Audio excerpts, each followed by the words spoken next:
warahmatullahi wabarakatuh. Alhamdulillahi rabbil alamin. Allahumma aslih ummata Muhammadin sallallahu alaihi wasallam wa farrij an ummati Muhammadin sallallahu alaihi wasallam warham ummata Muhammadin sallallahu alaihi wasallam wanshur wahfazu ayyid nahdatal watan fil alamin bihaqi Muhammadin sallallahu alaihi wasallam. Amma ba'du.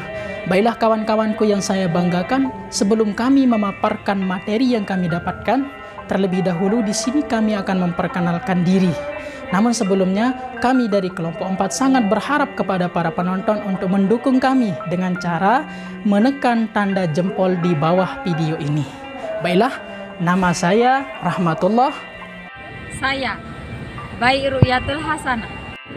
Saya Subai'i. Saya Rauhul Hilmi.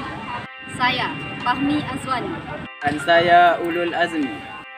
Kami mahasiswa Institut Agama Islam Hamzan Wadi, Nahdlatul Wathon Lombok Timur, Fakultas Tarbiyah, Prodi Pendidikan Bahasa Arab, Semester 3C.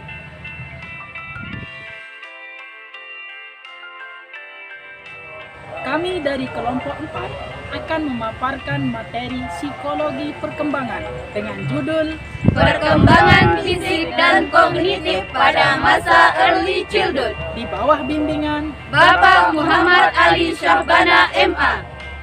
Baiklah, langsung saja kita masuk pada materi pertama, yaitu pertumbuhan fisik pada masa early childhood. Apa sih itu masa early childhood? Jadi masa early childhood itu adalah masa dari usia 2 sampai dengan 6 tahun atau disebut juga dengan masa kanak-kanak. Pertumbuhan fisik terdiri dari 2 kata, yaitu pertumbuhan dan fisik. Pertumbuhan adalah bertambahnya ukuran berat badan dan tinggi badan. Sedangkan fisik itu adalah suatu wujud yang dapat dilihat oleh mata. Atau di dalam Kamus Besar Bahasa Indonesia, fisik itu adalah badan. Sehingga kita dapat menyimpulkan bahwa pertumbuhan fisik adalah pertumbuhan struktur tubuh manusia yang terjadi sejak di dalam kandungan sampai dengan ia dewasa nanti.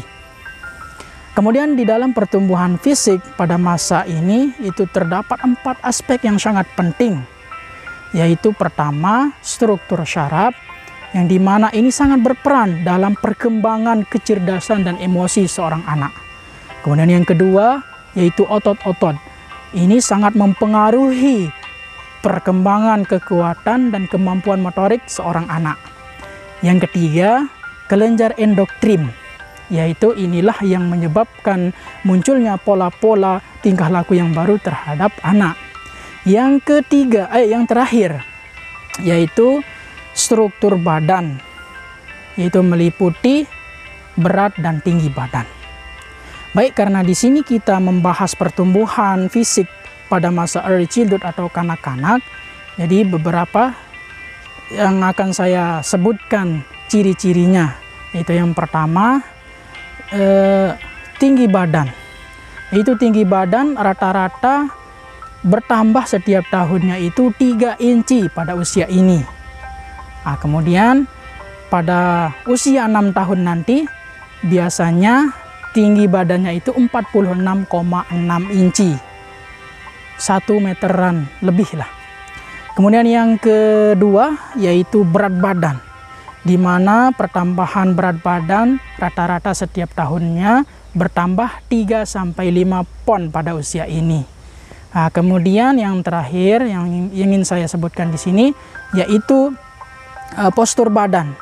Postur badan pada masa ini terdapat 3 macam, yaitu yang pertama ada yang gemuk, kemudian ada yang berotot, dan ada juga yang relatif kurus.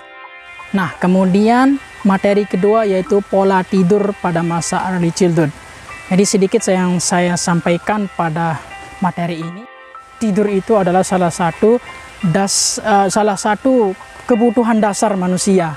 Kemudian tidur itu juga merupakan keadaan berkurangnya tanggapan dan interaksi terhadap lingkungan yang bersifat reversible dan berlangsung cepat. Jadi sifat tidur yang terdapat pada masa early childhood di sini yaitu bersifat monofasik. Ya mungkin hanya itu untuk pola tidur. Terima kasih. Baiklah, kita lanjut ke pembahasan yang kecil, perkembangan otak. Otak adalah mesin penggerak segala fungsi aktivitas manusia. Pertumbuhan jaringan otak dipengaruhi oleh pengalaman hidup. Pada perkembangan ini, kita memiliki potensi yang sangat luar biasa dalam emosional dan meningkatkan keterampilan berpikir dan keterampilan berbahasa. Perkembangan fungsi otak berkembang sangatlah cepat. Dominasi kerja otak itu mempengaruhi kepribadian manusia. Dominasi otak kanan mempengaruhi kepribadian yang humoris, menyenangkan, dan spontan dan bebas. Baiklah, saya akan melanjutkan ke pembahasan yang tadi, yaitu yang ke-D, yaitu keterampilan motorik. Apa sih itu keterampilan motorik? Keterampilan motorik merupakan kemampuan yang dimiliki pada setiap anak atau yang terpenting dimiliki pada setiap anak. Keterampilan ini memberikan anak-anak mampu untuk belajar berbagai hal. Contohnya bermain, berdiri, ataupun duduk. Gimana motorik ini juga memberikan pada setiap anak-anak untuk melatih otot-otot tubuh. Contohnya bibir maupun sebagainya. Yang mana perkembangan motorik ini juga ada dua jenis, yaitu perkembangan motorik halus dan perkembangan motorik kasar. Apa sih itu perkembangan motorik halus? Perkembangan motorik halus merupakan gerakan yang melibatkan otot-otot kecil, contohnya jari-jari tangan.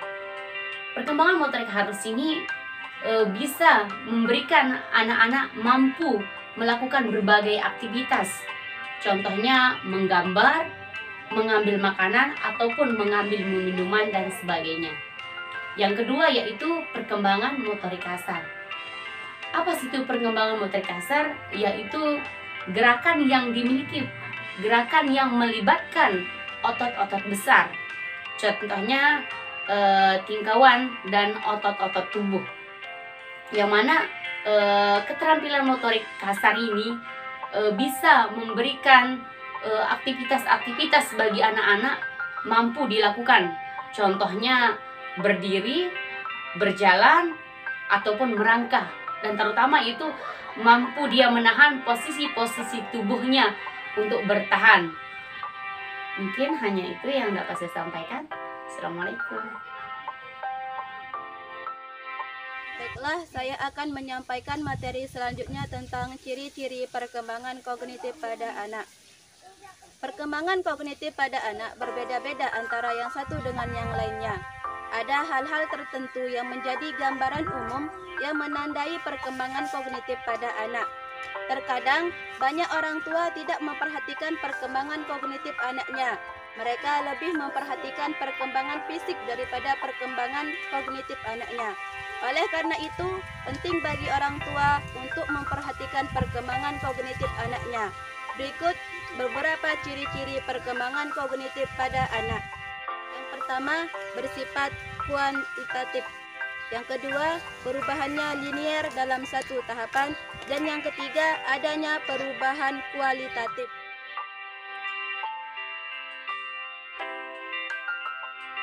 Tahapan ini terjadi pada usia 2-7 tahun.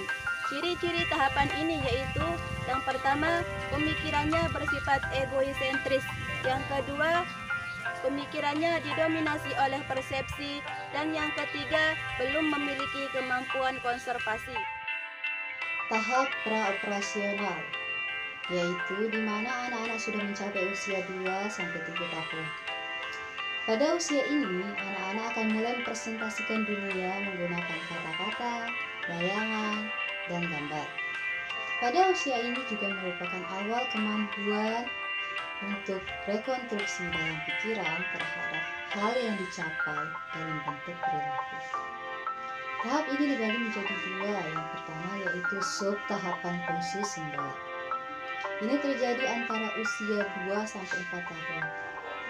Pada usia ini, anak akan memperoleh kemampuan untuk membayangkan suatu objek yang tidak terlihat secara fisik atau yang tidak pernah mereka lihat. Lalu, Yang kedua yaitu subtahapan pemikiran intuitif, yaitu terjadi antara usia 4 sampai 7 tahun. Pada usia ini anak akan menggunakan penalaran primitif dan ingin mengetahui jawaban dari segala pertanyaan yang mereka ajukan. Pada usia 4 tahun, mereka akan mengembangkan ide-ide mereka sendiri.